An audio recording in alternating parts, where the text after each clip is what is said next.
Going. Okay, there we go. If we talk about what personal responsibility is in the ecological crisis, a lot of people who are knowledgeable and conscious of their own lives and how our lives affect, our overconsumption, how it affects the planet. We are drawn to reducing our ecological footprint. And I think that's really critical. But I've been thinking lately that one of the mistakes we make, if we shrink our ecological footprint and forget about expanding our political footprint, then we make a big mistake, because we can only do so much by reducing our personal levels of consumption. It makes a difference. It matters. Every success builds on success. So as you reduce your ecological footprint, you walking more, driving a car less, you are actually contributing to reducing greenhouse gases. But if at the same time you participate more in the life of your community, you spend more time going to city council meetings or joining a political party or an environmental group, pushing for change. If you're looking at social justice as an issue and decide you don't want to accept poverty as something inevitable in our society, because it's completely not inevitable. It's not even part of the life of many countries around the world, particularly European nations, that essentially don't have homelessness and people begging on the streets and people living outdoors in the winter through advanced social programs. So to get those things to happen, we can't just shrink into our own world and say, I want to shrink, I want to shrink, I want to be less visible to the planet because I'm going to not have so many emissions of carbon, and I'm not going to eat meat, and I'm not going to fly and jet all over the place. Well, those are good decisions, but they're better decisions when they're coupled with, and I'm going to be more, and I'm going to be more present in my community, and I'm going to speak out more, and I'm going to flex my political muscle, and I'm going to use that political footprint and make a big difference. That's how I see them balancing. Yeah, and do you have any sense of what proportion of pollution comes from personal use and what proportion is corporate? The vast majority of carbon emissions is industrial. So if you were to take all the carbon emissions in Canada and divide them by the Canadian population, this is a couple-year-old data, but basically about 23 tons per person. Now, if you take the carbon emissions over which we have personal control in terms of our lifestyle choices, it's about 5 tons per person.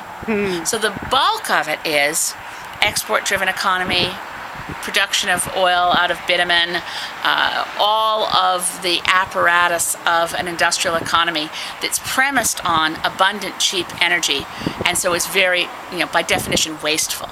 So if you're going to change that, you can do a lot. 5 tons per person can be shrunk easily to 2.5 tons per person. That's what the average European expends in a lifestyle very similar to our own.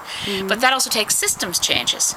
You can't just invent mass transit for yourself. You need, better mass transit routes to every housing development. You need better waterwork systems that waste less water, and you need systems that are, basically require government decision makers to pay attention, so you can reduce your own ecological footprint, and it will pay you more to do so.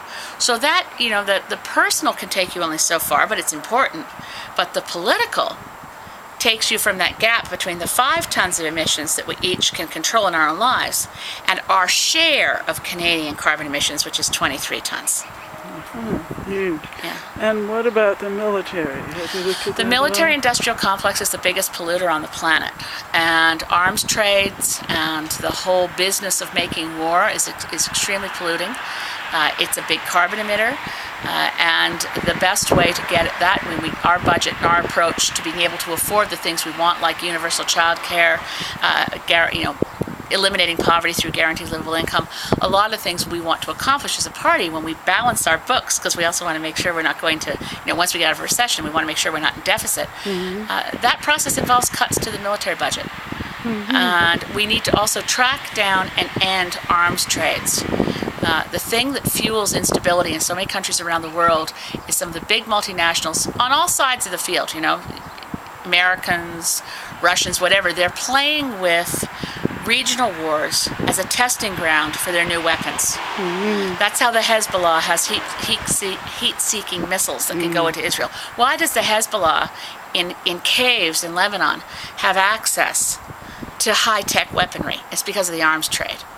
And why, and why, Iran sells weapons, but also France sells weapons, the U.S. sells weapons, Canada is a big player in the arms trade. So let's just follow the money and shut down the arms trade. And in doing that, we'll be reducing pollution and we'll be increasing global stability and options for peace. Wonderful.